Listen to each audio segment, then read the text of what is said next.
Hey there, everybody. Pete Pardo here from Sea of Tranquility. Welcome to another episode of the Guitarist Corner. This month, our topic is our 5 favorite instrumental guitar-oriented albums, of course, because this is a guitar-themed show. We've got in the house today, we've got also from the Hudson Valley Squares, Chris Canzoneri. We've got Guitar Hack. We've got Sean Tonar.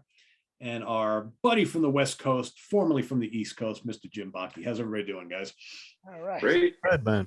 Good evening, everybody. Good evening. All right. So as we were kind of chatting before we started taping, I think some of us don't listen to as much instrumental guitar music as we used to, or guitar-oriented instrumental albums. I was telling everybody that back in like the 80s, I listened to a ton of this kind of stuff, but I really don't anymore. And I think that if we would have done this exercise 30 years ago, my 5 picks would be completely different.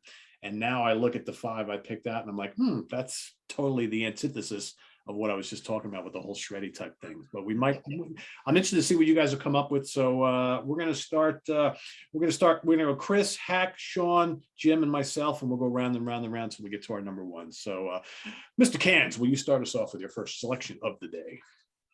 Sure thing. My first one is Planet End by Larry Coryell. This is ostensibly an 11th House album, but everything about this album says, contract requirement for me, and he was doing one last thing for, I guess it was Vanguard Records, I think.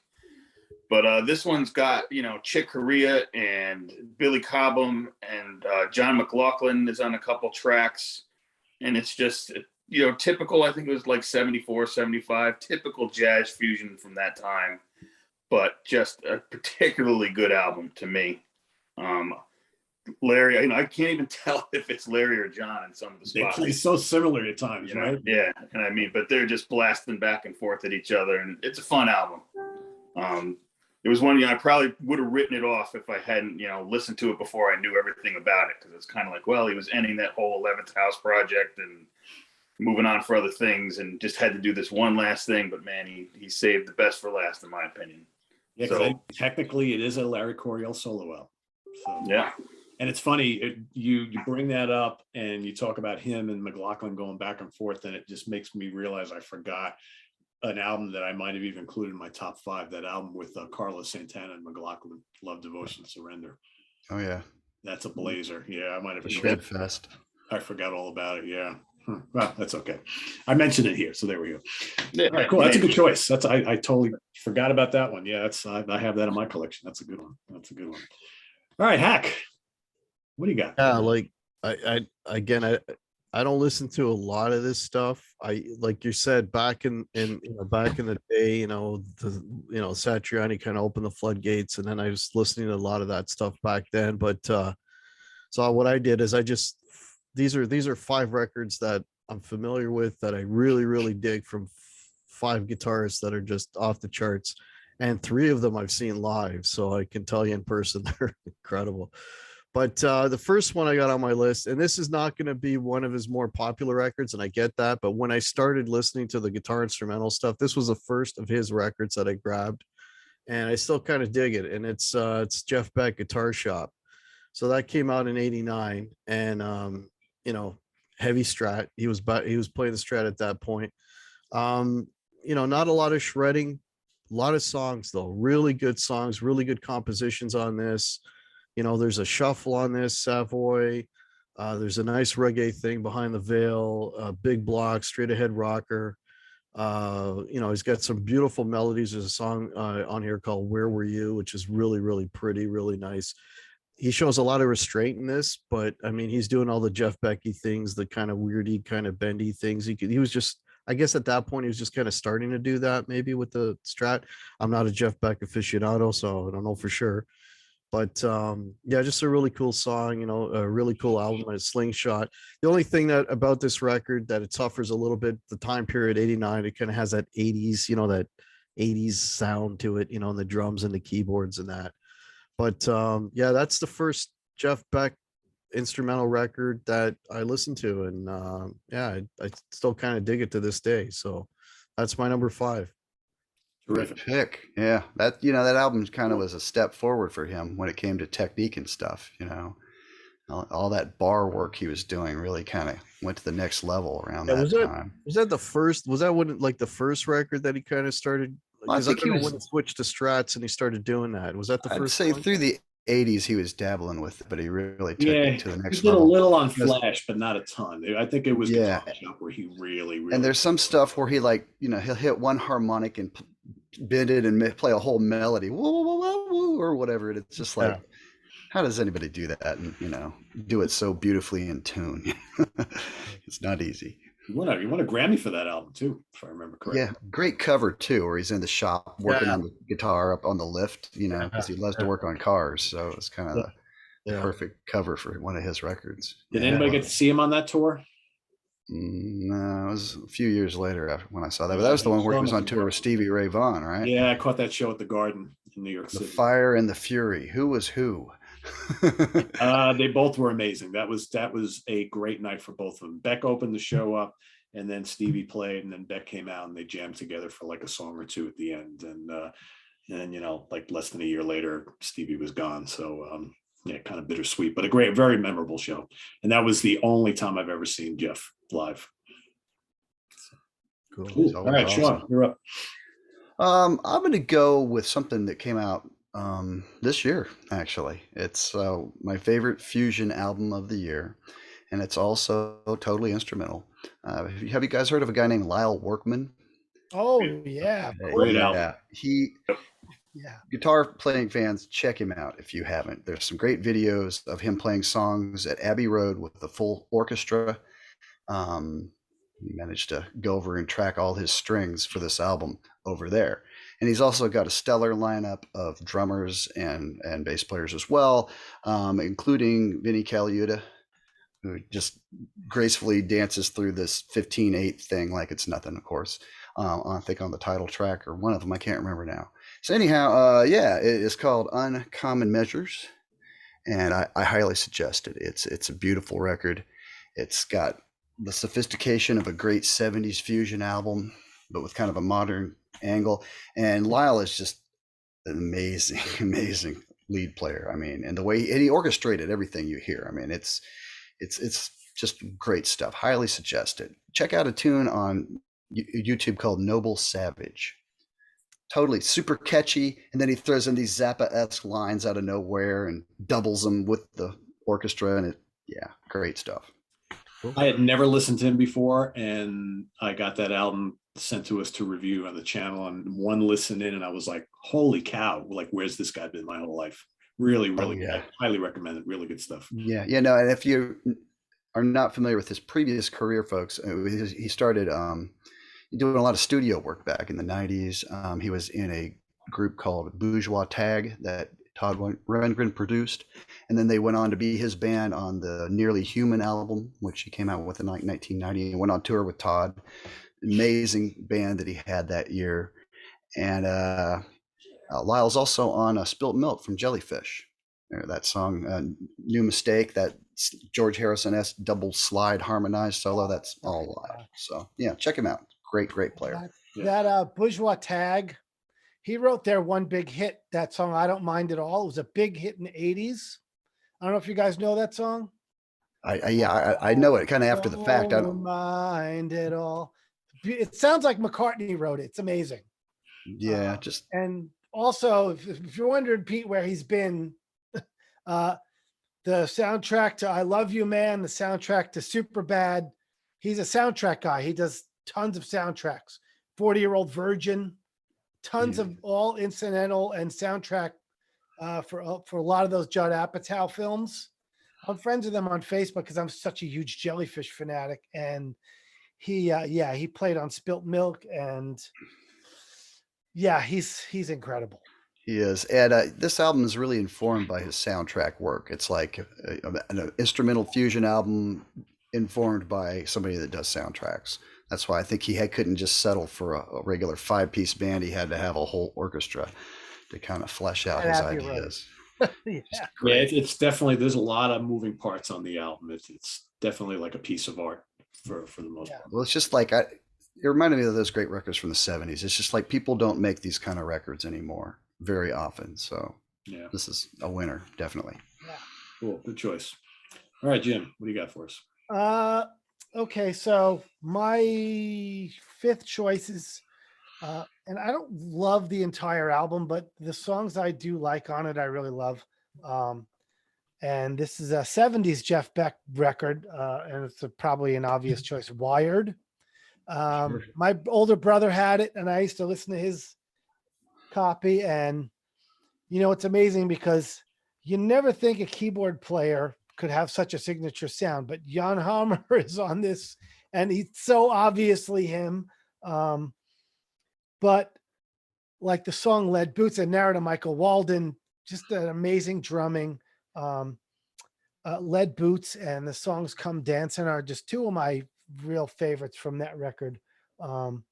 Such a weird, cool, like just classic 70s, fusion, but funk and all of this cool stuff. Great recording. And I read up on it because I haven't listened to it in a long time, but I remember I liked it. I read up, and produced by George Martin, and Wow. Jeff Emmerich was the engineer. So good production bones there.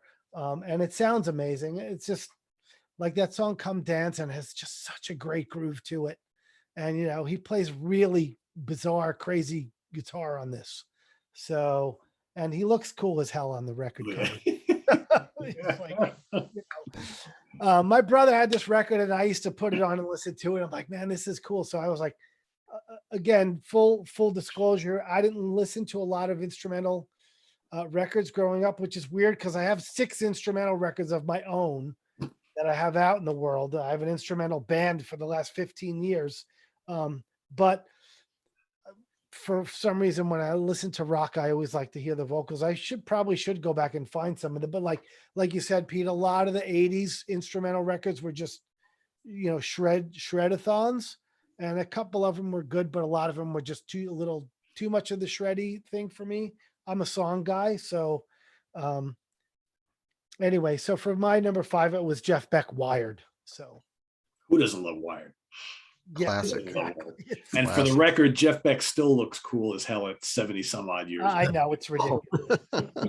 Your dad. It's ridiculous. And you'd mentioned Jan Hammer. I think his synthesizer work using the pitch wheel totally influenced the way Jeff used the whammy bar. Probably they almost sound like the same instrument at times. Yeah, definitely. So yeah, super cool. Yeah.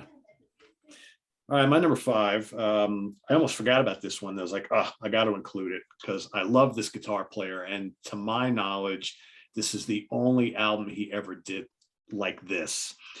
And I remember when this came out, like in the mid 80s, I listened to this constantly. I had it on cassette. I wore the cassette out. And just spoiler alert, I have picked all of my selections today are 100% instrumental, no vocals whatsoever. Because I had a lot of other albums that I was thinking about picking, but they had like a vocal track or 2 or 3 on them. So I'm going to stay away from those, as great as they are, because there's some that always get hailed as like these great guitar instrumental albums, but they're really not because there's vocals on them. But anyway, my first pick is Speed of Sound by Ronnie Montrose. Oh, cool. Yeah.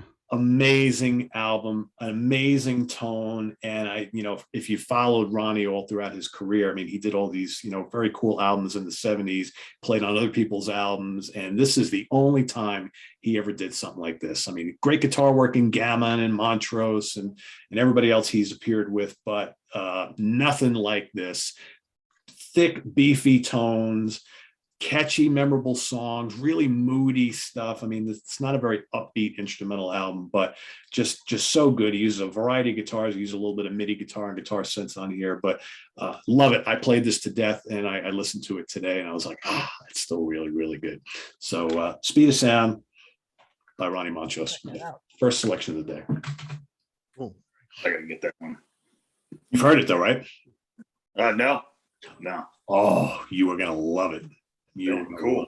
Yeah, it's really, really good. Go. You can probably go listen to it on YouTube just to see what you've been missing all these years. You're gonna want to buy it as soon as you hear it. It's just really good. I mean, I think we all love Ronnie's playing, right? But he's never been that kind of guy. except on this album. So, Awesome. all right, back to you. All right. My next one is he's a current artist. He actually just released an album like last week. Up until that album that came out last week, they've all been all instrumental. This one has vocals on it, the new one. But I'm naming his last album. It's a guy named Nick Johnston. And his last album was called Wide Eyes in the Dark. He's I heard of him because I almost bought his signature guitar, not knowing who he was. And I'm like, well, maybe I ought to check this guy out and see what he's all about. And he's a shredder, but he's the kind of guy who can shred, but he doesn't do it all the time. This particular album is it's a guitar album, but there's all kinds of other instrumentation and orchestration, and it's very thematic and atmospheric, and it's one of those ones you just put it on, spend a couple hours listening in the background or whatever, and then you hear him just going off, and you're like, wait a minute, better start paying a little bit better attention to this. But great album. The kind of thing you'd put on for somebody who wasn't necessarily just into the guitar. Pretty creative guy. I believe he's English, but Wide Eyes in the Dark, Nick Johnston. He's a great player. I think he's Canadian too, isn't he? Is he Canadian? Cool. So, Yeah, he's from Ontario, actually. Yeah. All right. We love Canadians. He kind of looks like Guthrie Govan. Or Guthrie Govan, sorry. A little bit. He's got the long kind of hair and the goatee and everything, the mustache. Yeah. he's a sick player. Too busy practicing. Yeah, he's got a Strat style signature guitar. I don't know who makes it. Is it The Schecter. Is it a Schecter? Okay. Yeah, I ended up not getting, but I have a Schecter. I love it. They're a great company too. Yeah. The switches went bad, and they're less than an hour away from me in Sun Valley. And I said, I need new switches. I got a gig on Saturday, and it was like Tuesday. I said, I need all my switches. There's the slider rocker switches. And I had to get the switches and bring them to someone. And there's like, yeah, just come up and grab them. So I was like, I got there and they had them ready for me. I'm like, how much? They're like, oh, nothing. They're free. Oh, that's cool. Gave me the switches, and there's 3 of those rocker switches. I was like, really? They're like, yeah. So a company that supports their instruments like that, I'm all for it. And this guitar, I love it. I want to get more Schecters actually, because I really like it's really well made and plays great, sounds great. So Schecter. So Not apparently just this metal, guy, but he also- also is a comic book artist. He has also played on albums by bands like Scale the Summit, Periphery, Intervals. He did a tour with Between the Buried and Me and the Contortionist. So this he's been out there. I'm gonna Periphery's investigate this That guy. band's he's crazy. got 6 or 7 albums, Yeah, I'm looking at that right. Yeah, solo albums. 6 of them. Yep. Yeah. All right, I'm gonna investigate this guy. Cool. Learn something new every day. Thank you, sir. While we're here. All right, Hack, back to you.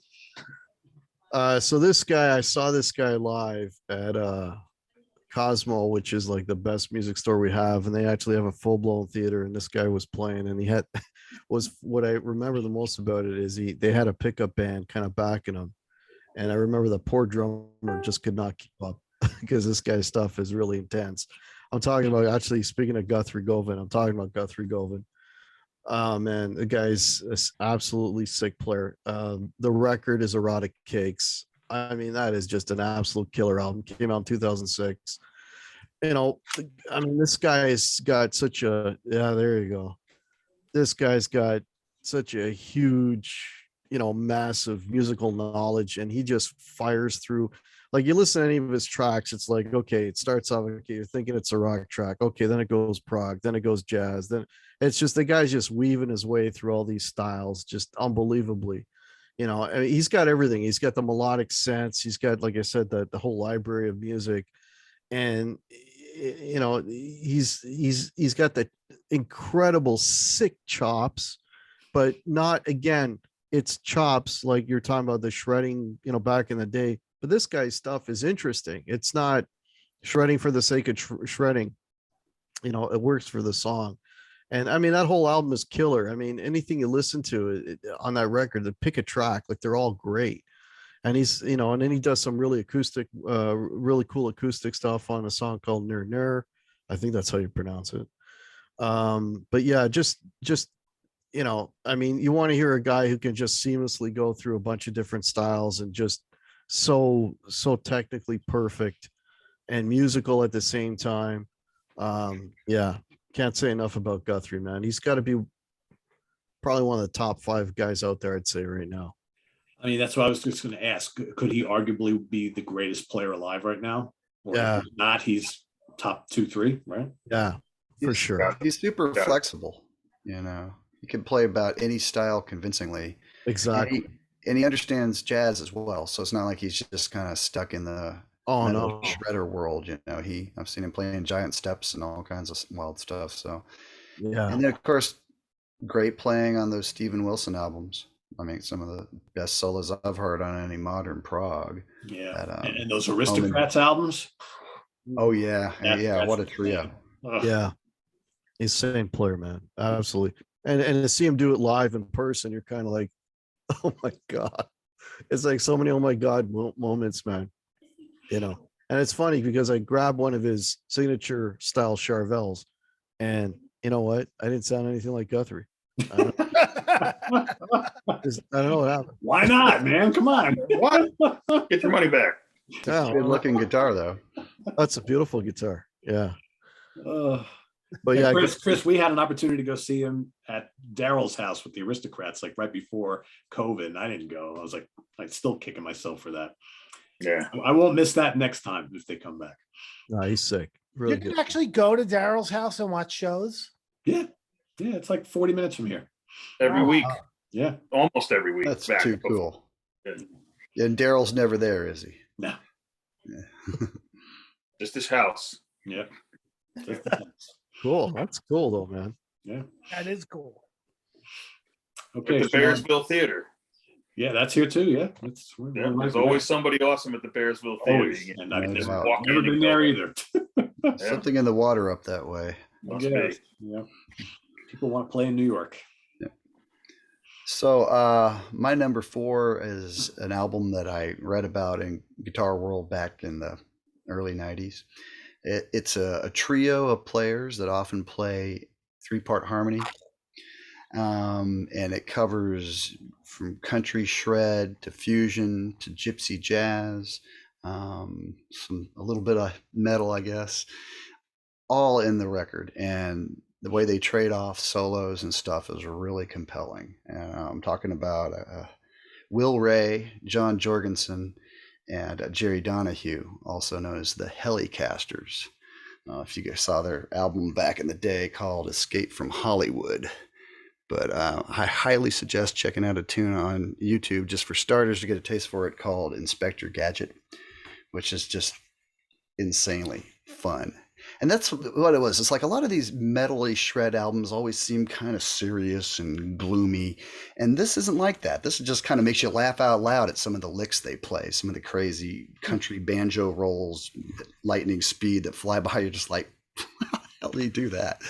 And then Jorgensen will pick up a Selmer Macaferi and play a Django-inspired lick right in the middle of like a country tune or whatever. So just great stuff. And their first album as well, called Return of the Helicasters, ironically, is excellent as well. It was that they went to hell, but they took their guitars or something like that. I can't remember what it said. It has a picture of some girl like from some 50s horror film where she's going... and you see the silhouette of 3 guitars in the doorway behind her. So great stuff and just great senses of humor. I mean, there's so much humor in this music, just the way it's put together, but it's serious when it comes to chops. I mean, these guys are top shelf. So yeah, love it. I love that title of the day. Awesome. Yeah. It's like, this is our debut, but we're back, right? So, Right. Very cool. Good choice. All right, Jim. Okay. Speaking of guitar players that can do everything, I guess this would be the first generation guitar player, as opposed to this Guthrie guy you're talking about that could do everything, is basically a Swiss Army knife and amazing at all of it. And I had a chance to see this band a couple of times back in the day. I got show and tell for this. The Dixie Drags. And Love it. you can pick any album. I have What If, because I love Take It Off the Top and Odyssey right off the bat are great songs. I saw them 2 or 3 times back in the day. And, that's like, we're talking 1981, and my jaw just hit the floor, man, when I saw, and the song I'm thinking of that's not on this record that just exemplifies everything that he could do is a song called, I don't know, Sean, if you guys know any of the Dregs stuff, but from the Night of the Living Dregs album, a song called Pride of the Farm. Oh yeah, that's Wait. they usually have one shreddy country hoedown barn burner, and that's one of the And biggest. oh my and best God. known. Like it's when I saw, because being a 18-year-old guy going to, growing up on rock and then seeing this band, my brother again, like, let's go see the Dixie Drags. He had all their records. And it was just mind blowing. I saw him in this small place, my father's place, and to watch them go through all the paces and styles that they do there. And it's funny because listening back to this record today, it made me think like back in the day when he joined Kansas for a while, I'm like, wow, that's odd, but it's really not because they sound like Kansas without vocals. When you listen to this, like Take It Off the Top or any of these songs, it sounds so much like 70s prog Kansas with no vocals.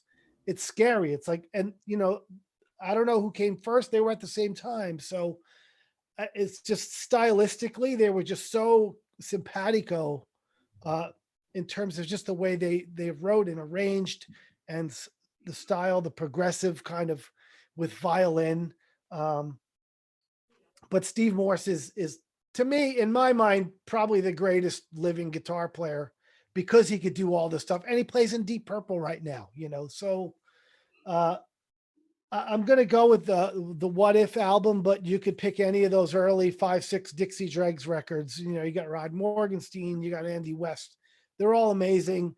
Watching them do it live was just like head exploding. So, but yeah, I'm going to go with the Dixie Dregs. Pick any album, but What If is the one I picked today. So That's their best album, Right. in my opinion. Love that title track too. That's laid back, kind of just beautiful track. Yeah, Kind of they- reminds me of "Cause We Ended as Lovers" or one of those Beck ballads.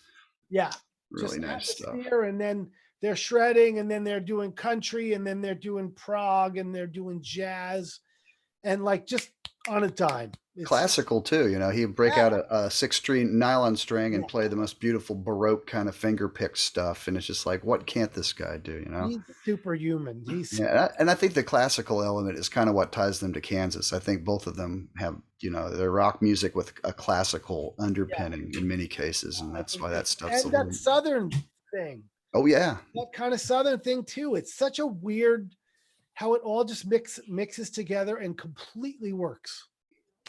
Just like, and it wow, depends on the track too. I mean, some tracks don't have any Southern thing at all, and other ones are reeking of it.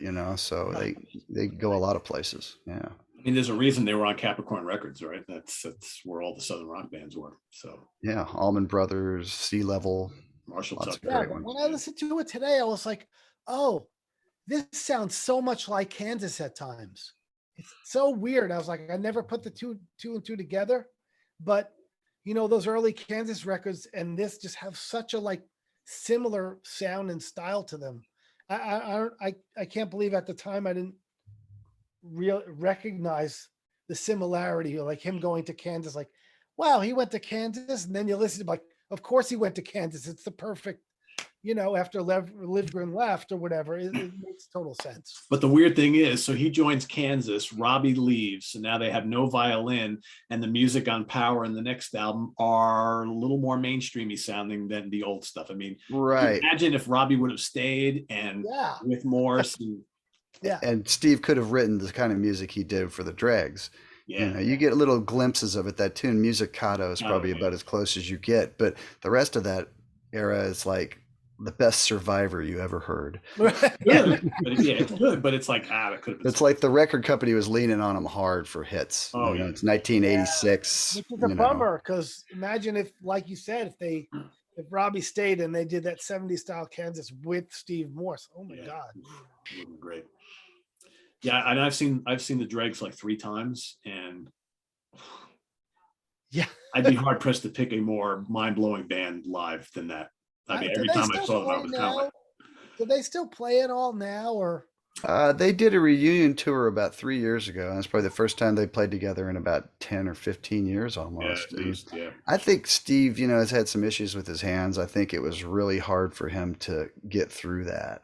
Oh, really? Fortunately, yeah, he was wearing like a brace on his hand for Those quite a picking while. hands, He had to learn how to pick all over. Basically, his picking style just kind of ruined the cartilage in his wrist, so he had to learn how to pick everything, and somehow he did it. It wasn't like I went to the show and he was fumbling. He was still killing it, but he was going at it from a completely different angle. yeah. And my hat's off to him. He's amazing. My guess is when Deep Purple finally decides to call it a day from touring, I honestly don't know if he has the capability anymore to go back and play Dregs and Steve Morse band stuff live. I don't see it, because he's still, like Sean said, he's still playing fine when you go see Purple, but you can tell that it's a lot of work for him every night. He's moving his whole arm. Yeah. No movement in the wrist. It's the whole arm. Yeah. And he's still blazing. That has got to really take it out of you. Yeah, pretty much. I think he just feels like he's done it all, and there's no money in instrumental rock anymore. Why bother? I think. What a damn shame. I would love to see them play now. Yeah, But yeah, that's probably a younger man's game between Morgenstein and everybody. The way they played back then, super challenging, man. Like at that time, there wasn't too much of that going on, that level. So true. Pretty crazy. Well, I'm going to stay on Steve Morse for my pick. I was going to do it later on, but I figure we're talking about him. So I'm going to go Steve Morse Band, Coast to Coast, which is my favorite Steve Morse Band album. I guess it depends on the day you ask me, because there's a lot of really good ones. But this is the great band, of course, with Dave LaRue and Van Romain, the power trio. This album kicks ass. Memorable songs, crazy playing. I mean, Collateral Damage, Runaway Train, User Friendly, the Z, Over Easy. I mean, and there's everything on here. There's complete shredding. There's great kind of bluesy, jazzy stuff. There's classical, Baroque type stuff. There's a little bit of country flavor and Southern rock on a couple tracks. And I saw them on this tour, and it was just like, just absolutely mind blowing. So, another one of those bands that could do, and I mean, basically the Dregs. I mean, the Steve Morse Band was the Dregs without violin and keyboards, and basically very similar type music. Obviously more guitar heavy, but what year was that, Pete? This was 92. Okay, because I saw Steve Morse solo, but it was early 80s. It was that show with Alan Holdsworth, and Steve Howe showed up at my father's place also. So that might have been the Introduction era, which is also a great album. That was his first solo album. I almost picked that one because that's amazing. That was a different rhythm section, though. He had Rod Morgenstein back in the 80s, and Jerry Peake, who was a great bass player, but Dave and Van are kind of the classic lineup. Yeah. And that album, Pete, I think goes really well with the one before it, Southern Steel. They're almost like great. a companion album, 2 albums. I think I love them both together. Nice. Yeah, they had a really good run for a couple albums, and then it all kind of started to sound a little bit the same. But those early mid-90s ones are damn good. Oh yeah, and you can kind of hear the influence on other things. You put on a Liquid Tension album, and you hear some licks not unlike the ones that open this record up. Yep. So you could tell Petrucci was way into Steve, which is pretty well known at this point. And there's another tune on there called Morning Rush Hour that has this kind of weird chord progression that keeps sliding through different keys a half step away. That really reminds me of the middle of the tune "The Calling" by Yes. So cue them up and check them out sometime, folks. It's pretty cool. Cool. So yeah, Coast to Coast is my number 4 pick. So back to Chris. All right. My number 3, I'm going to take everybody back a step. I went with the first Aristocrats album. Good. More Guthrie Govan, whatever you want to call his last name. Say it how you want. Still the same guy. Just fun album. It's I think kind of, the whole thing has got a little bit of sense of humor about it. I mean, my favorite song is Sweaty Knockers, not just because it's called Sweaty Knockers, but Fun album. The guy, we've already said a lot about him. I just want to reiterate everything that Hack said. The guy's unbelievable. You just have to stop and gawk when you see what this guy's doing. And, I think he's a cool guy too. He's willing to teach. He's willing to show everybody what he does. Yeah. And killer album. Everybody's heard it, I'm sure. So go listen again. It's fun. What do you not? I will listen to it. Yeah, All Jim, their I albums would are highly check those out. Yeah. Yeah, really. Yeah. You'll have a good time. There's a kind of like a Zappa-ish like sense of humor going throughout those Aristocrats album, which I really dig quite a bit. But it's just the trio of doom, those three guys, just out of control. Great compositions too. Yeah. Cool. Great pick. Yeah, you can pick any of those couple of Aristocrats albums. They're mind blowing. Have you heard the most recent one? It's absolutely sick. Wild. Yeah. I think the most recent one I had was Tres Hombres, which I thought was maybe their best to date. It was That's really good too. diverse. I would check out the most recent one. That's really Okay. good too. Yeah, they're all good. You can't go wrong with any of them. It's funny they have they named an album Tres Hombres. Okay. And if you look at the album cover, it's even more funny. So yeah. Nice. All right, Hack, back to you. Yeah, so we're talking about the shreddy guys in the 80s, and this was probably the premier shreddy guy of the 80s, but this guy has evolved and is constantly evolving and constantly and reinventing himself. And Okay, so it's not Yngwie. no, God, definitely not Yngwie. No, this guy has evolved into like a fantastic player and very diversified in what he does now. And I'm talking about Paul Gilbert. And Great. yeah, he's insanely good, man. And the record I picked was his first instrumental record on his own, which is called "Get Out of My Yard." And he's got the sense of humor too in his song titles and stuff. And this came out in 2006. Riffs galore on this record. It's just insane playing, insane riffs, solos. It's just awesome. There's a song on it. It's funny. There's a song on it called "Hurry Up," and I'm listening to it, and I'm like, man, it sounds a lot like Rush. And then I went and I listened to an interview with them, and at the time, they were, I guess, Mr. Big was opening for Rush, and he actually. Yeah, early 90s. Presto tour. Yeah. Yeah, he copped the riff from Circumstances and kind of fleshed it out. And the song's called "Hurry Up," Rush, "Hurry Up." Right? But a ching, and great tune. There's a lot, Curse of the Castle Dragon, just a lot of just great riffs. There's a song on their Radiator, which is like, it's got a Hendrix all over it. He's got, there's another cool song, "My Teeth Are a Drum Set," just stuff like that. But the guy's just an amazing technical player, super musical, and there's a lot of prog leanings on this record. Outside of just that "Hurry Up" song, there's a little prog leanings on this. But if you listen to anything he does now, the guy's doing everything. He's doing jazzy stuff now. He's mixing it up with, again, proggy stuff, whatever. There's a video out on YouTube. If you ever get a chance, it's one of the most amazing displays I've seen of just musicianship and just overall guitar playing. It's Paul Gilbert live at the Iridium. He's there with he's all dressed up in his suit, whatever, and he's got his band with him. And man, that guy just, oh my God, just he melts your face, but in such a musical way.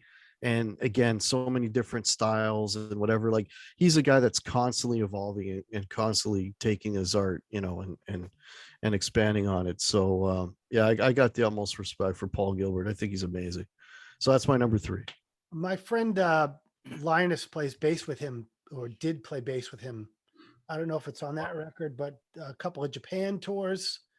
Linus of Hollywood, he's a buddy. What's up, Linus? Who's amazing pop artist. He's like 60s pop, that type of stuff. Right. But he's played with Paul he's done a bunch of stuff with Paul. And his funny thing is he's really a guitar player, but he played bass in the Paul Gilbert stuff. So is he the guy in that video that they do in the space suits They do Scarified. Yes. Yeah, Oh, that's a that's good Linus. tune. Awesome. That guy Linus is of Hollywood. awesome. Yeah. So big shout out to Linus. I've been friends with him a long time. Super talented at everything, songwriter, everything. But he's friends with Paul, and he was a huge Mr. Big Paul Gilbert fan, you know, when he lived in Florida before he moved to Hollywood. So I know it's a big deal for him to be playing with Paul, but they're buddies now. So there you go. On his recent stuff too, Paul started singing, and wow, he can actually hold a note. His recent stuff with the vocals is just as cool. Yeah. He's Always a talented guy, very talented guy. And I think, you know, one thing, like a lot of people may only know him from his time with Mr. Big, but it's a perfect example of a guy who's got all the talent in the world, but he's in a band playing for the songs, and he can do that and do it successfully, right? I kind of look at like Satriani's another guy who, you know, you listen to him in Chickenfoot, and he's playing for the music, playing for the songs. He's got his solo career to do all that crazy stuff, but when he's in the band, they're playing for the band. And there's, you know, I hate to pick on Yngwie, but Yngwie's done that too at times. I mean, there have been a couple albums in his career where he's just been that guy who plays for the song. But, you know, we look at Yngwie the last 25 years, and as great as he is, it's like, it's all about me. It's all about me. And it's More is more. When you're that amazing, come revel in it. Isn't he the one that coined that? Like, well, what is this? Less is more. More is actually more. More is more. That's an Yngwie quote, I think, direct. So, yeah. I mean, Yngwie's great. Don't get me wrong, but You know, Tony Iommi just came out with his own cologne. I think Yngwie needs one called Unleash the Fury. and on the bottle, it's got to have a picture of him with one of his guitars, right? In true Yngwie fashion. A burning guitar, just like the cover of the album. A First Strat. album. Yeah. Big Have you heard that Tony track? I just listened to it like Pretty good. It is damn good. Yeah. Wow. This is That new awesome. Iommi. Yeah. Oh, he's got his own Really cologne. good. What is it called? Tony Cologne? Oh, there you go. Oh, here we go. The video for the song is all about, like, he's in some ancient castle, and this guy brings him the cologne in a bottle on a plate, and he sniffs it, and then he whips out his SG and starts jamming. It's so ridiculous. Does but it the smell song is like- good, though? Does it smell like death? What kind of cologne can Tony I am? He's the master of doom, right? And it would have to smell like death. Oh my God. We talked about this on the Hudson Valley Squares the other night. It was hilarious. And like apparently, like the small bottle's like $250, and the bigger bottle $600. Like who's gonna pay that kind of money for a Tony Iommi cologne? Not me. Exactly, not me. I love Tony. He's one of my favorites. love Tony. I'm not buying it either. Ladies, Christmas is coming.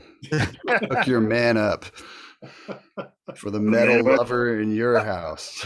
Smell like Tony for $600 a bottle. I don't know. I don't know. Oh man. All right. So where we at? Sean, back to you. I am going to go with, for number 3, I'm going to choose Al Di Miola's Elegant Gypsy. I think this is a 70s fusion must, and it's all instrumental. And it's kind of an extension of what he did with Return to Forever, you know, Chick's Latin influence. I kind of wonder, did Al get into that when he played with Chick, or was he already into it? Because he's all about the kind of Latin rhythms and the Latin scales and all that kind of stuff, and he does it great. You know, it's one of the I mean, I reasons was like reading a his little music. interview with him recently where he was talking about how he was hugely into Chick's music before he got the call to join RTF. So I think he was already going down that path. Yeah, well, this is maybe his best. I don't know. I mean, he has a lot of albums. Yeah, they're all good. Yeah, They're especially all the really early great. ones. But this is kind of the one that set the mark. The one before it, Land of the Midnight Sun, is the one I heard first, and that was amazing. I think it was back in the '80s when I was just into metal shredders and I wasn't familiar with fusion. And a friend of mine's like, "Hold on, let me play you this. You think Yngwie's fast? Check out this guy from 10 years previous." And he put on Sweet Golden Dawn on side 2 of that album, and that's the one with Jocko on bass. Yeah. And so I thought Al was gonna shred my speakers. I mean, he came in with this big, fast, palm muted run, and it was just like, whoa. So yeah, Elegant Gypsy kind of is, I think, a little better compositionally. I think he was really hitting his stride. That tune, Race with the Devil on the Spanish Highway, is one of his very best. Great tune. And Mediterranean Sundance, one of his greatest instrumental pieces, and Paco de Lucia joins him on that one, so it's a fantastic duet. So Good stuff. Yeah, good stuff indeed. All right, Jim. Well, I guess I'm gonna go with the obvious, but this was a huge record for me when it came out, and you just mentioned him, so Well, yeah, somebody better mention that record. the thing that really struck me about this record, and it's funny because he had one record, I guess, previous, and I remember him talking about how he financed it with a credit card. Drum machine. He went in the studio with a drum machine. This record is just, I mean, song wise, just talk about playing for. This guy writes amazing melodic. He shreds, but there's always a beautiful theme. And you can go down this list of songs like Surfing with the Alien. We all know that. Ice Nine, great. And the song that I always used to play to and try and learn was Always With You, Always with Great You. one. Yeah. Beautiful. Oh, yeah. Just the guy's got an amazing melodic sense. Even when he plays fast, you're kind of like, you can remember it, but he's got a great sense of composition and songwriting and the tones on that record. And then he went and toured. And I remember I went with my bass player from Hitman, and he had Stu Ham playing bass. And that's the first time I've ever heard anybody do Peanuts, both parts, the Peanuts theme on the bass. I was just like, wow. Pretty amazing. But, Satch is what can you say about him? He's got like amazing melodic sensibility, amazing technique, amazing tone. He's got everything. And that record is just such a classic. Every song on it is, you put on like, oh yeah, I remember he playing this a million times. So good, So yeah, Joe, Surfing with the Alien, Joe Satriani. I mean, I can't believe no one's mentioned it yet, but I had it in waiting, but totally cool. I totally agree with you. That was one where I think it was kind of came in, a year or two after Yngwie had been doing his thing, and suddenly it's like, well, here's a guy with as many chops, but this guy knows more than the harmonic minor scale. Joe knows all the scales and kind of mixes between them evenly. And I Joe thought can that write was a song. nice. And right, Joe he's can got write a little bit of Van Halen there too, but Oh yeah. it's cleaner. He plays it cleaner, like Eddie's more kind of off the cuff, and Joe's just the technique is just so clean and beautiful, and then the tone and the clean tones and the His It's debut, all not about a, those catchy melodies, though. It's it's hard to make instrumental music that's like pleasing to listen to, and and Joe's great at that. I mean, it's like Yeah, so killer. memorable. the one I really like on there is Circles. That dinky Circles is dinky the dinky dinky dinky dinky dinky dinky didn't do, and then he finally kicks in with that wah wah and goes wah, and just rips it up. Circles is another great. That's my favorite moment on intro. the That whole kind of record. clean intro thing he does is super cool. Yeah, almost kind of like two-handed tapping at times and stuff.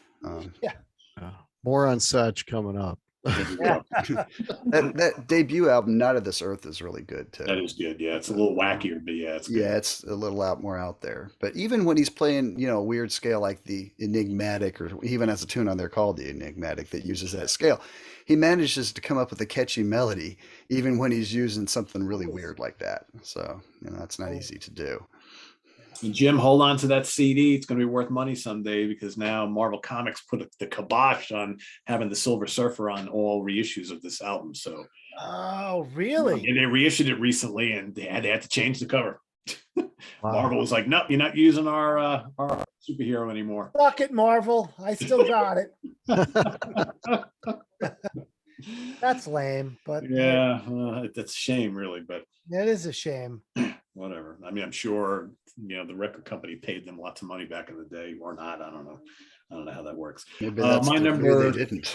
Yeah. That might be the reason why they had to do it. That could be. I'm going to duplicate what Sean picked before. Al Di Meola, Elegant Gypsy. I almost picked Land of the Midnight Sun. Almost.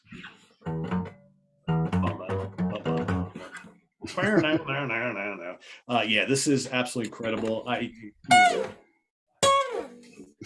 That's all I can play. It's so fast. Yeah, Crazy. It's crazy how fast he plays. Yeah, it's so clean and just like, man, it's explosive at the same time, but gorgeous melodies. Like I said, I could have picked Casino, I could have picked Land of the Midnight Sun, and his first 5 albums are just absolutely incredible. I mean, shit, I could have picked the Friday Night in San Francisco album with him, McLaughlin, and DeLucia. I mean, that's amazing too. But this is, everything Sean said, absolutely true. I think the songwriting was really firing on all cylinders here. The band is great. Jan Hammer, Steve Gadd, Anthony Jackson, Mingo Lewis, Lenny White, Barry Miles, Paco de Lucia. That's who appears on the album. I mean, it's like superstar level right there. Mediterranean Sundance, Midnight Tango, and the Elegant Gypsy Suite, Race for the Devil, Spanish Highway. The whole thing is great. Really good. I was listening to this at the gym yesterday. I'm like, oh God, this album is just so amazing. And he's such a great player. And that is my number 3. Back to Cans. All right. Well, everybody says they don't like albums that are all about shredding. And, I said I had to pick at least one that was over the top. Going with the first Liquid Tension Experiment album. Bombastic bullshit left and right. Everybody trying to outdo everybody else. It's fun all the way through. There are a few different styles represented on there. They take some stuff and slow it down, and don't go full bore the whole time. But when they're going at it hard. And but Tony Levin brings class to whatever he's involved with. Yeah, true. True. You guys go off, and I'll hold it down here and be tasty. But Tony goes berserk on those albums too. That's the great thing. Oh yeah, he definitely does. It's almost like you didn't know Tony had it in him, and he's up there and he's ripping away. It's like, woo. It's like, hey, I wrote this riff, Tony, and you got to double it with me. Let's go. And he does. Yeah, give me 5 minutes, I'll get it down. Well, he said he uses the stick for the really tricky stuff. It's easier to play it on the stick than on the bass. So yeah, I dig those Liquid Tension Experiment albums. I saw them live once, and it was just like, it was at BB King's in New York City, and they played like 2 shows. I think I saw the late show, and it was just a nonstop, like 90-minute assault. I mean, you walked out of there, you're like, your head was just spinning, just absolutely ridiculous. It's called note density. Yeah. Too many notes. Well, you got to give, and look, Portnoy's our buddy, right? You got to give Portnoy and Petrucci props for like taking that progressive, the fusion style speed, adding metal to it. I mean, who did that really before them with the heaviness?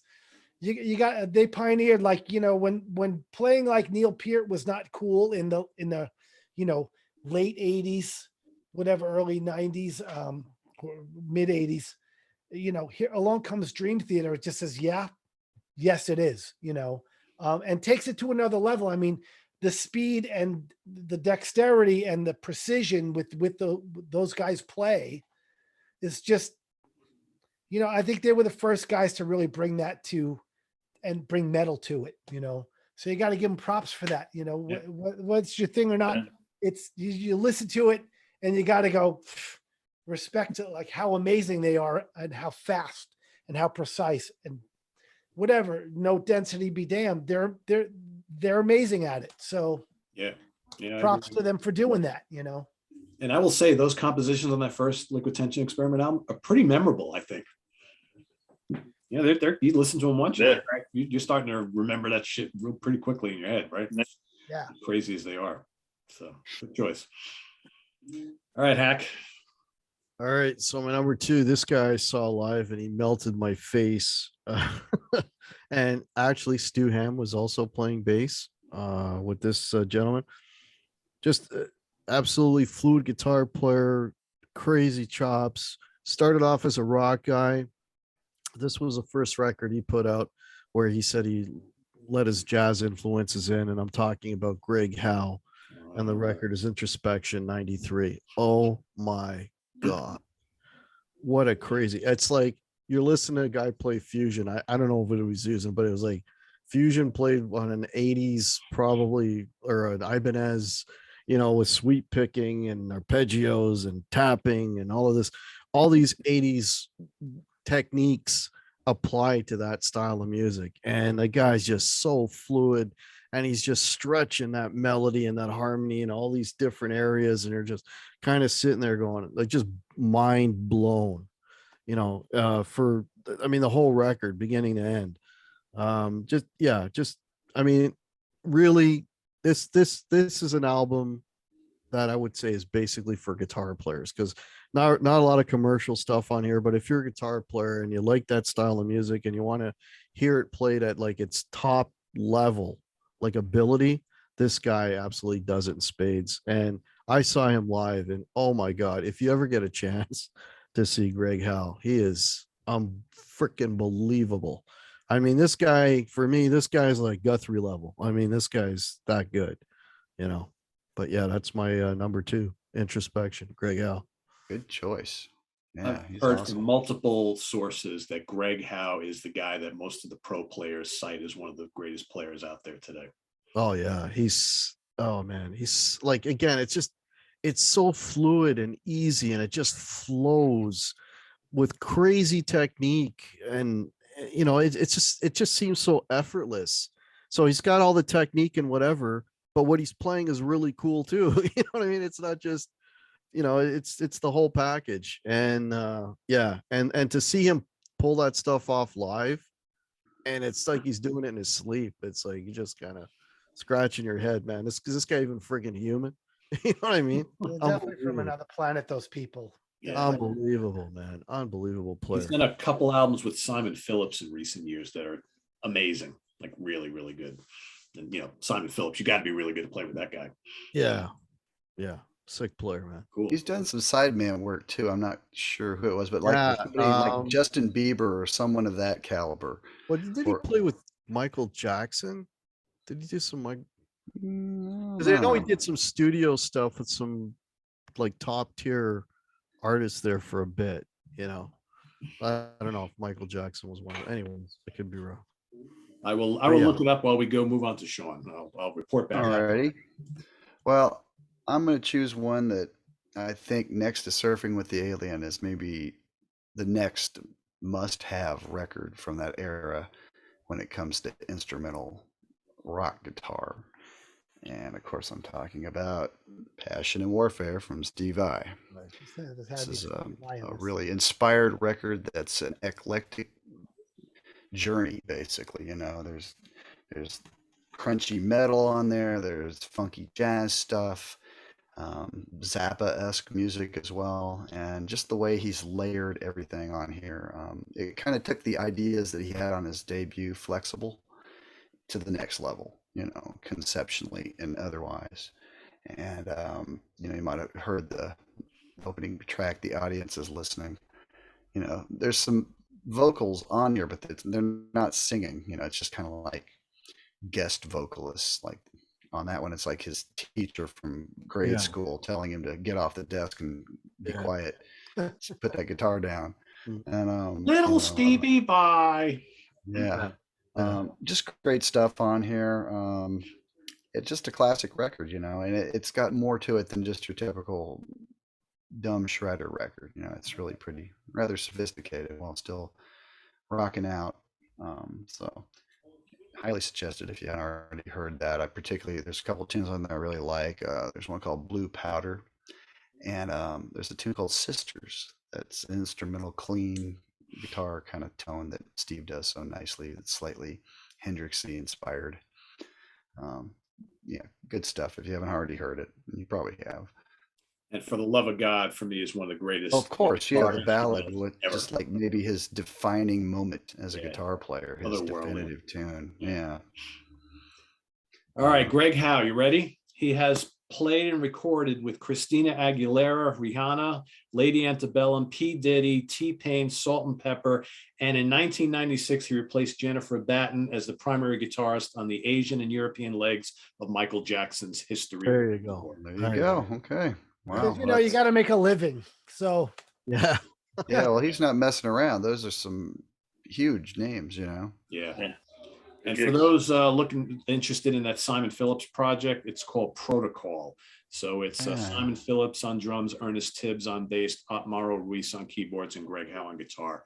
Check it out. Great stuff. They did a couple albums together. Really, really good. Right on. All right, back to Jim. Okay, so I'm gonna go, and I've talked about this band before. I'm gonna go the other way in terms of not shredding, and clean, and I love the surf music. And this record has 2 songs with vocals on it, but they are primarily, well, this is a primarily an instrumental record. And it's I'm talking about, this is a band called the Blue Hawaiians, Sway. It's surf, it's exotic, it's loungy, it's that like early 1960s type of sound, but recorded in the 90s, so updated and really great sounding. An amazing version of the Hawaii 5-0 theme on here called Martini 5-0. It's super slow. And I had the distinction of having the steel guitar player who plays on most of this record in my band, my Tikiaki Orchestra band, for three records. And it's funny because he was on a record called Legends of Steel Guitar. So now I always have to, when I used to introduce, I would say Legend of Steel Guitar, Gary Brandon. But just really great atmospheric. And the way he plays steel, it's a C6 Western swing tuning. He also plays pedal steel, but amazingly. But this is he plays lap on this 8-string lap steel. And it's all about the reverb and the atmosphere. And it's, this record goes from straight up surf to like really atmospheric, like their version of, if you could find it, I think on the, like on Apple Music, they left it off probably for publishing reasons, but you can find it on YouTube with a Martini 5-0.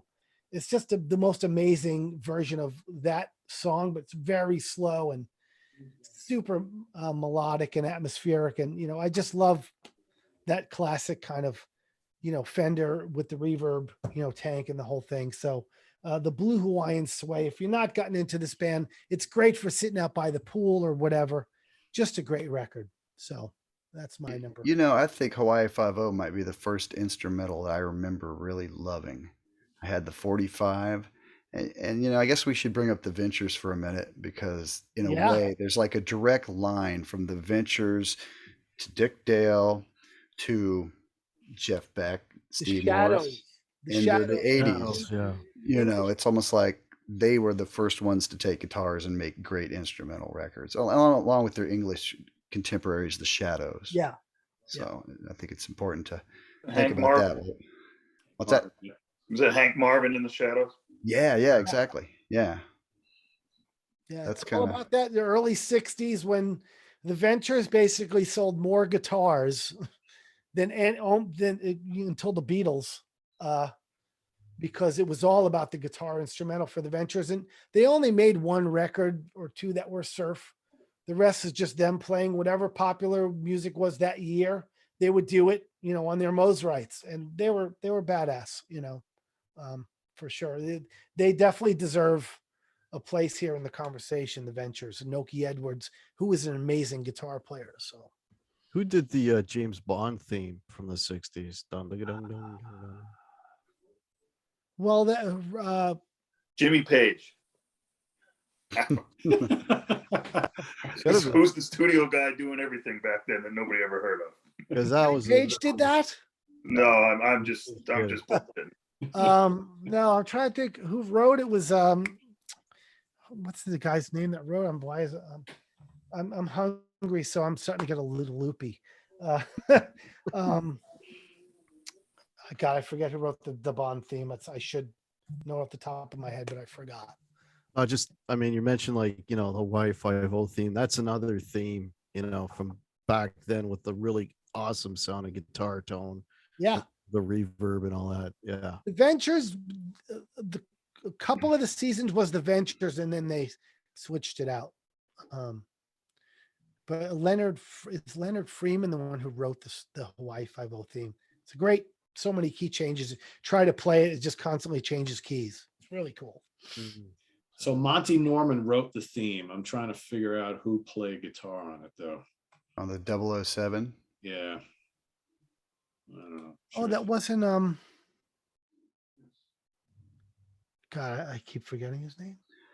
I dare say that it would not have turned out the way it did had it not been a product of the early 60s. True. Like that surf music was the hot thing Yeah. right when that was Dr. the No dope. came out. Yeah, it's a super cool riff. That's a great riff. Yeah. Yeah. Cool. All right, like Jim, I'm going to kind of move away from the shreddy thing, although you could arguably say this is kind of shreddy and jazz, sort of. But this guy, this is one of those guitar players that I think as I'm getting older, I love everything he's done and has done in recent times. I just saw him live a couple weeks ago, and it was the first time I've seen him live. It was absolutely magnificent. He has such a signature sound, and he has a way with notes and phrasing that just kind of gets at your soul. This is his first solo album ever, Bright Size Life by Pat Metheny. Love that. ECM Records, along with Jaco Pastorius on bass and Bob Moses on drums. I mean, just wonderful melodies, and just the music just kind of like takes you on this journey, and you listen to Pat's music really no matter what album, and you feel like it's like heartland in the US type music. But like he's playing some seriously shreddy stuff a lot of times, but it's the way he phrases it, the speeds that he goes at. It's just absolutely intoxicating music. And has a hollow body electric guitar ever sounded as lush and gorgeous as it does in the hands of Pat Metheny? I don't know. I don't really know of anybody else who gets him to sound like this. Just an amazing musician. And seeing him live recently, again, this album came out in 76, so 2021, and his tone is still almost exactly the same as it was back then. And What is he using tone wise? I mean, it's like is it a 175 Gibson, or is he something like that, right? I believe it's an Ibanez is what he's using. Ibanez, okay, but it's probably based on that single cutaway. Yeah. Yep. Body. Pretty much just a neck pickup. I don't even think it has a bridge pickup. Yeah, I don't think so. Yeah. And what amp is he using? Does anybody know? Is he using Fenders or? No idea. Jason 120? He pulled out some weird ass some like MIDI guitar synthesizer on a handful of tracks, and then he's dialing in all these effects, and he's absolutely shredding and making all this crazy noise. In the next song, he's back playing the hollow body. It's just lush and gorgeous. I mean, just the guy's just incredible. Yeah, well, he still uses that guitar synth from Roland that, like that's the one, Rip and Blue used back in the early 80s. I mean, it's the same they one. ditched theirs decades ago, but Pat, that's kind of that trumpet kind of wannabe sound. That's the Pat synth sound, Yeah, he was playing some of the tunes from Off Ramp live a couple weeks ago, and that's all using that guitar. So every time he was playing those, they would hand him that guitar, and all of a sudden, it's exactly sounds like a horn, or it's those guitars were actually really well made. So that's one of the reasons they're probably still kicking all these years later. Yeah, it's been part of the sound. So yeah, but Bright Size Life, his first solo album, absolutely dynamite, great compositions. I mean, the title track is amazing. Sarah Bourne is great. Unquitty Road. I mean, the whole thing is just absolutely amazing. So I got a question, Pete. That was his first solo record. So did he have a band before that? No, he was like a sideman for I'm drawing a blank, but he was playing with a bunch of other guys, other notable musicians. He's another guy who kind of came up in the ranks of a very veteran musicians and bands. And that's kind of like, he's kind of paying it forward now. That's what he's doing now, is he's bringing in these young guys to play in his band in hopes that they will springboard onto other things. But he actually, right after this, he put together the Pat Metheny group. And it was, him and Lyle Mays and Mark Egan and Danny Gottlieb. And that was a tremendous, tremendous band. But musically very, very similar. But here, this is just, this is a one-off with Jaco and Bob on this, but great stuff though. Yeah, it doesn't hurt to just start at the beginning with him and go forward. Yeah, absolutely right. It's all good. It's like, if you like that album, you're going to like the next 10 that follow it with the group or without, pretty much, It's all great stuff. Yeah. Cool. All right, back to Chris. Number one. All right. Number one. Number ones. Yeah. Thanks, Hack, for doing all my work as regards to Greg Howe. This album that I picked, it's actually he collaborated with one of the one person you didn't mention already. It's an album called Tilt that he did with Richie Kotzen in the mid yeah. And this album just it's a little different for Greg. You know, there's a little bluesy swagger that Kotzen has that Greg has too, that he doesn't show all the time.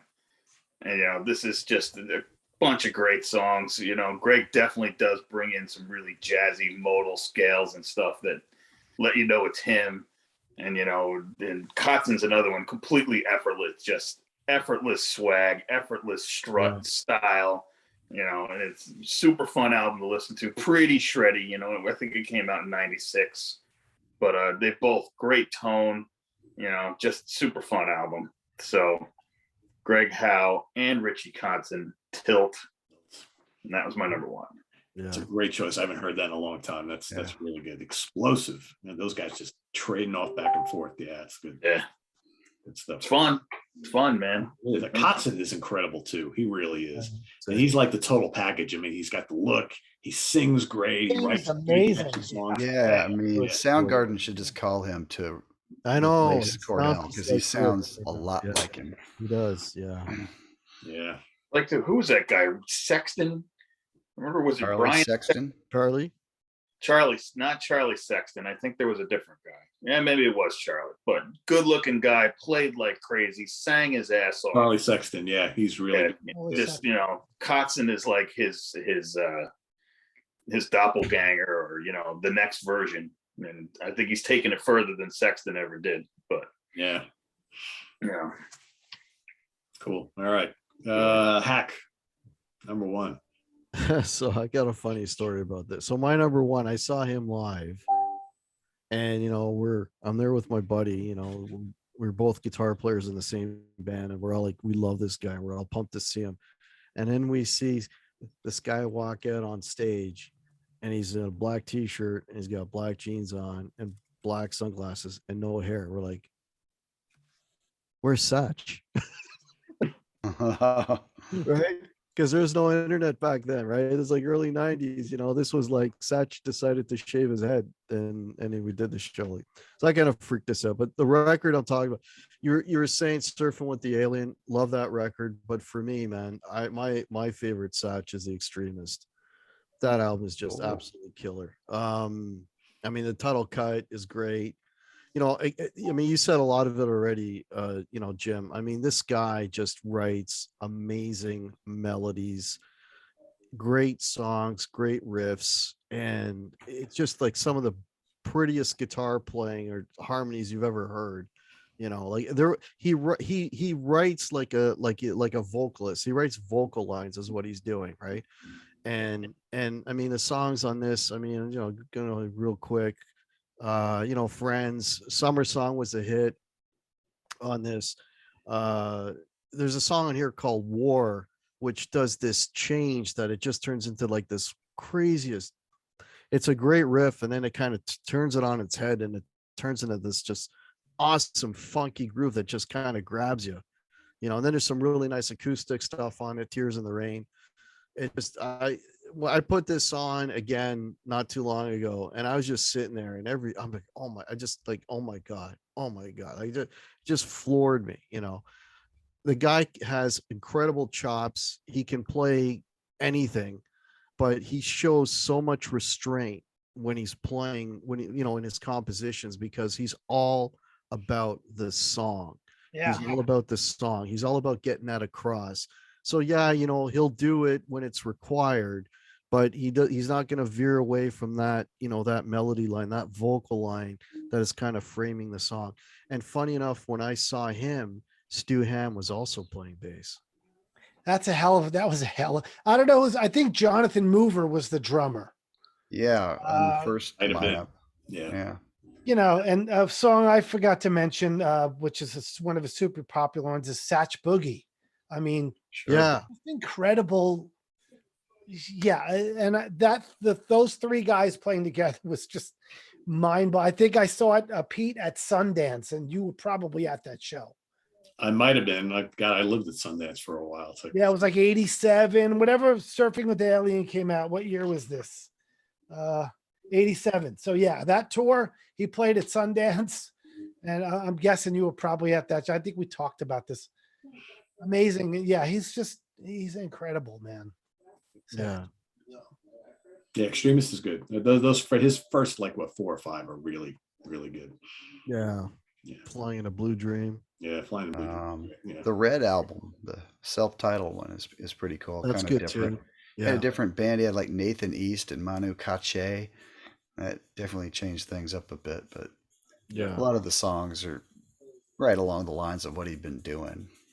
Yeah. Yeah. And Crystal Planet, that's a really cool one that came a little bit later. More Yeah. reason. Yeah. Yeah. Such tone. I mean, for back then to do, 87, to be doing that, this incredible tones that he was getting. And again, the playing is just ridiculous. Yeah. And he's always been an Ibanez guy, right? From day one. Yeah. Yeah. Never veered away from Ibanez. No. Yeah. No. Yeah, which is in that time, Ibanez was not, No. they weren't the premier company that, the people played all the guitars. I mean, between Vi and Satriani, Vi with that handle model that he came up with, they made and sold so many of those. I had an RG 570 back in the day. It was a great guitar. I kind of wish I'd never sold it, but they're still not that expensive to buy. Yeah. And they play and sound amazing. I should probably get myself another one.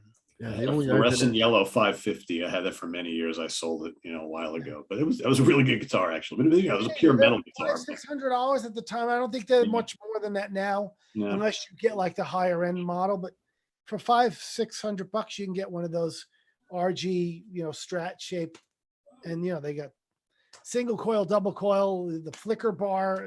They're amazing guitars. Yeah. Before those guys, the only signature Ibanez artist was that I could think of was Paul Stanley.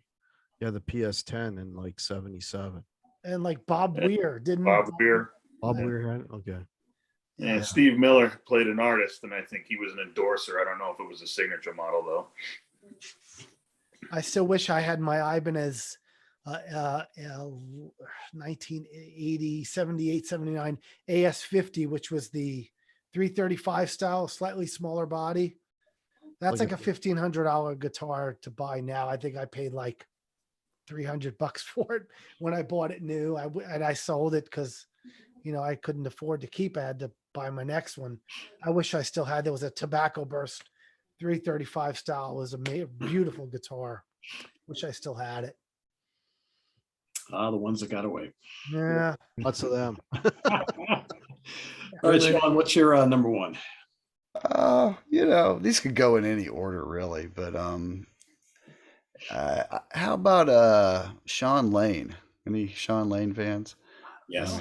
We've been talking about Guthrie. I'd say that Sean was of equal caliber, and it's a shame that he isn't with us today. But he's got a few different great albums that he did with Jonas Hellborg. Oh, you got it too there. Okay. Was this your number one as well? No, I was in my Okay, that's cool. I think it's important to mention him because was gone way too soon, and I think a lot of people don't know who he is. But he's great, and he did a few albums with Jonas Hellborg, who played bass with John McLaughlin among other people, and they had Jeff Sipe on drums, who played with the Aquarium Rescue Unit. With Jimmy Herring. He's a Southern guy. He's a Atlanta staple, and I think they even had Kofi Baker, Ginger Baker's son, on an album called Abstract Logic that they did as well.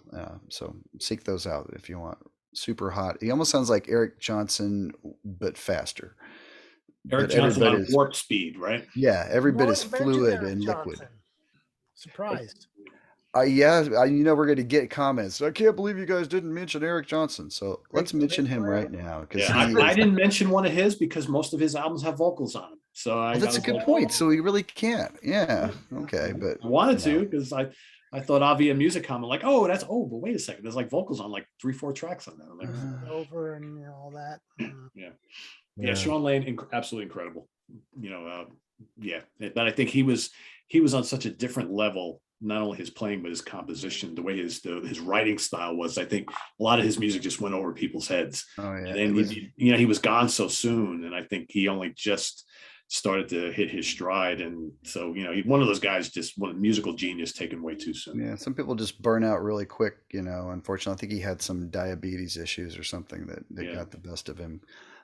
He was an equally brilliant pianist. Yeah. And he was totally into Franz Liszt and that kind of shreddy kind of stuff, So it definitely influenced his writing and playing as well.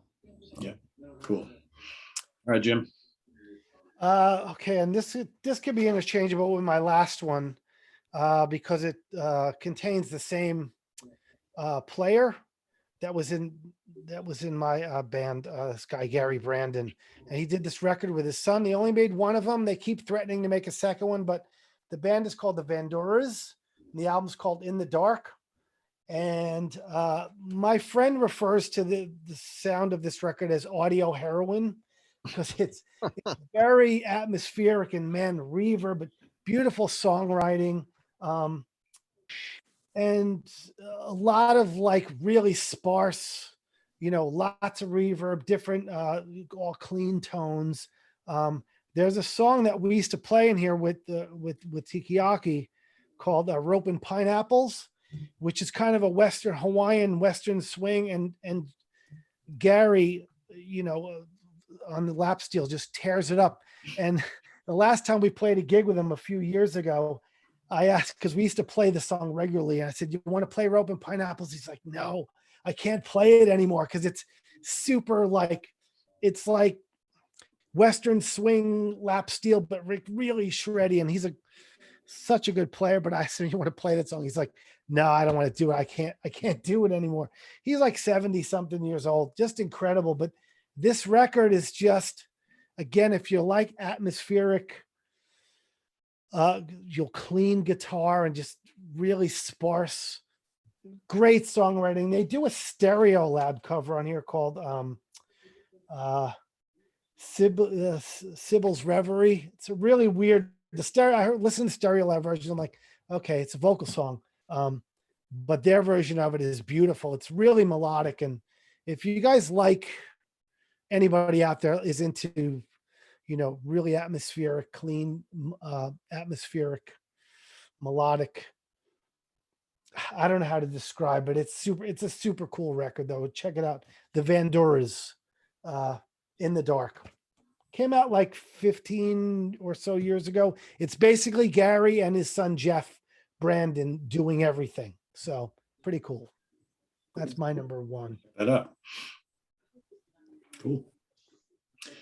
All right, my number one, we've already mentioned him a couple times today, and this happens to be my favorite album by him, and it has been for a long time. It's just a gorgeous album. It's a lot of tasty playing. Got a great band behind him on the album, and Jeff Beck, Blow by Blow. That was going to be my other one. I love Wired a lot, and I love Guitar Shop a lot, but I always go back to this one. I mean, there's, it's got funk on it. It's got gorgeous ballads on it. It's got hard charging rock on it. I mean, because we've ended as lovers.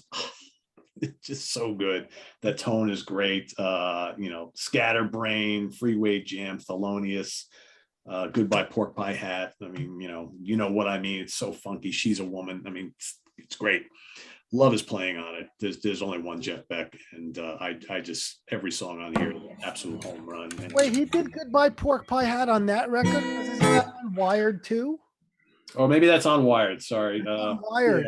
Yeah, that's on They're, Wired. They're like Rubber Soul Revolver. Yeah, they go together. They go together. Yeah. Same people playing on that. Is Narrative Michael? No, this has got Max Middleton, Phil Chen, Richard Bailey. So the band's a little different, but the feel is kind of the same. I would say that Wired on Wired too. Wired is a little more energetic, I think. This is, I think, a little tighter, and there's more kind of like slower tracks on here. It's Wired is what's that? It's kind of regal with all those string arrangements Sir George Martin did for it. Diamond Dust and some of those other tunes are just beautiful because of it. Yeah. Have you guys ever? I'm sure you have. Listened to my friend played this record for me a while. I never heard it before.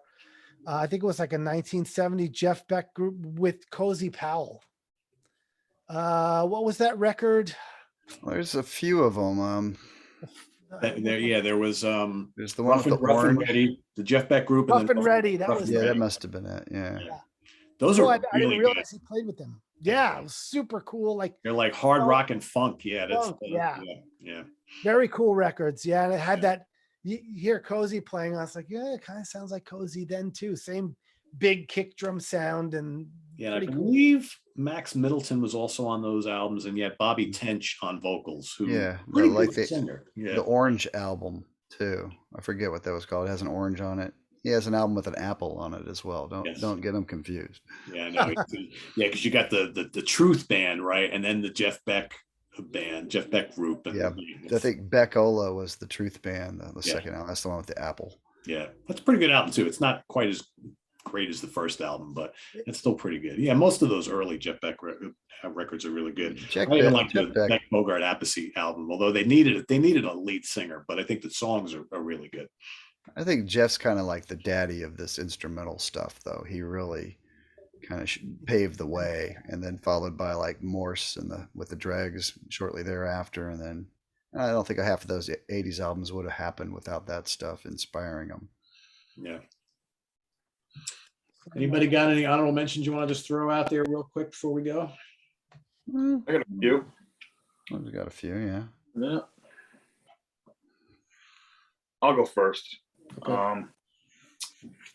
First one is it's an album called Just Short Trip to Space by a guy named John Tropia, jazz guitarist, mid-70s kind of guy, sort of funky, almost got a disco beat to some of the stuff, but he just tears it up. Fun album. I also thought of Pete Thorne. Oh, He's big YouTuber guy. His first album, Guitar Nerd. He's got a couple others too, but this guy, man, yeah. he's the most locked in, rhythmically on guy. Like every note this dude plays is like you're hitting a nail with a hammer just perfectly. It's just fun to listen to. And then I also had Handmade Cities by a guy named Pliny. He was like a YouTuber, kind of like that Matteo Cizzato guy who, also is making like regular records now.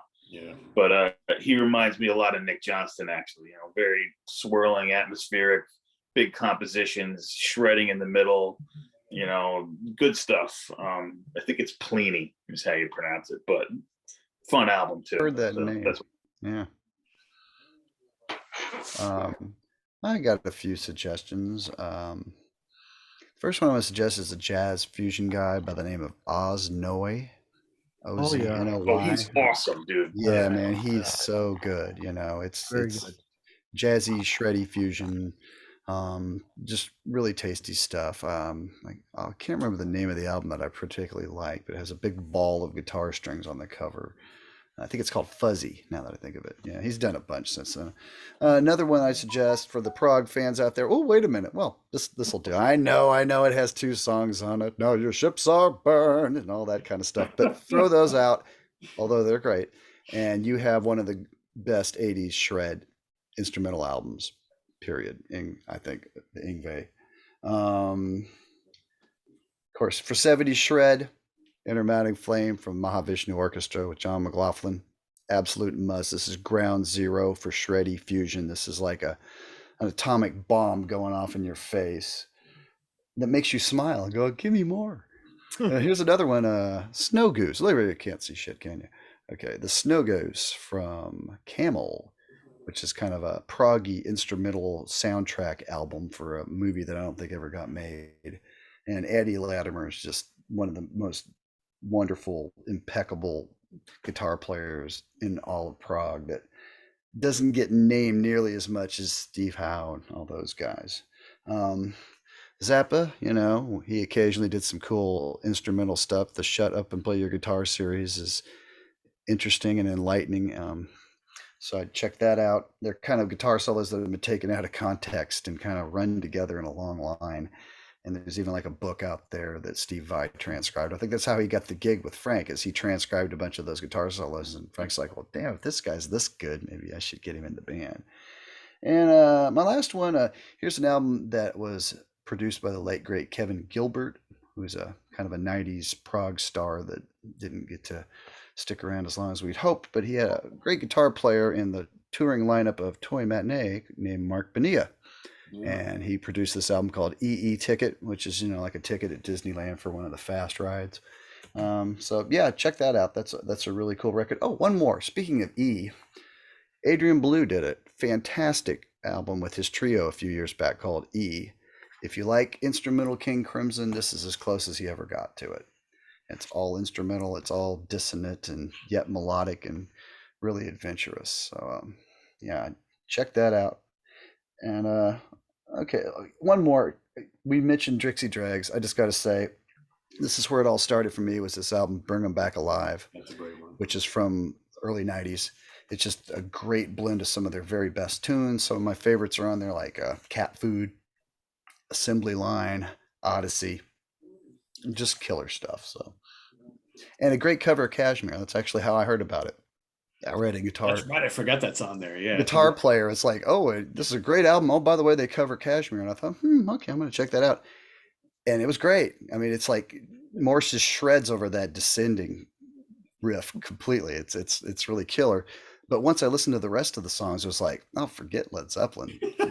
This original stuff is They wrote amazing. great songs, man. Yeah. They had such. They really did. They just took you on so many journeys, and they had so many textures. It wasn't all just one dimensional at all. It was just like you said earlier. It's just a little of everything. So yeah, He's a Swiss Army knife. Yep. Steve was pretty much. good at all of it. Good at all of it too. Yeah. Yeah, I'm Becky, gonna double up on what Christian was saying, because yeah, Pete Thorne almost made my list. I mean, guitar nerd Pete Thorne too. I mean, the guy, he's not. I mean, the guy can play his ass off, but it's a whole Satriani thing again. The guy's musical compositions are great, and he's I mean, you want to hear like some wicked guitar tone. Like the guitar tones on his records are unbelievable. The compositions are great. It's super commercial. Like it's something that a non-guitar player would like. It's just really well written, well constructed songs, and awesome tone. So yeah, Pete Thorne was like he would have been my number 6. Very cool. Cool. Jim, you got any? I don't have any. Like I said, I didn't have that many. I wasn't into that many instrumental records, which is Okay. great. I got 2 because most of my other ones have already been mentioned. Mike Stern, Time and Place. Big fan of Stern. Great jazz fusion player, but plays with a lot of taste, and his songs are just really melodic and really memorable. And this is his second solo album. Really, really good. Just check out Chromosome and Gossip, which are the first and last tracks on here. They're probably the best, but it's all really, really good. Another one, I didn't pull the CD, but Frank Ambali Live. I was never a huge fan of Frank's solo albums. I think he's a guy who some of his, I mean, they're good. They have some good material, but I always kind of preferred listening to him in the Chick Corea Electric Band. But he put out a live album, I think it was, 1990 or something like that, which took some of the best songs from his solo records up to that point, and they played them live and they stretched them all out. It's absolutely blazing. His sweep picking technique is all over the place. He's got Kiyakagi on keyboards, and the two of them are trading off all this really sick shit. It's really, really awesome if you like kind of really melodic jazz fusion. And I think that's it. That's all I got. I thought of one other I want to mention also. The violinist from Kansas, David Ragsdale, made a fantastic album maybe 20 years ago called David and Goliath. Yeah, I remember that. Seek it out. It's really good. If you like the Drags, it's definitely in that kind of ballpark. Really good stuff. Forgot all about that one. Yeah, cool. Very good. All right, so there you have it, everyone. So in the comments below, list some of your favorite instrumental guitar albums, past, present, or, well, not quite future yet, but put them down there below and see if you come up with some stuff that we have not mentioned tonight. I'm sure there's going to be plenty of them.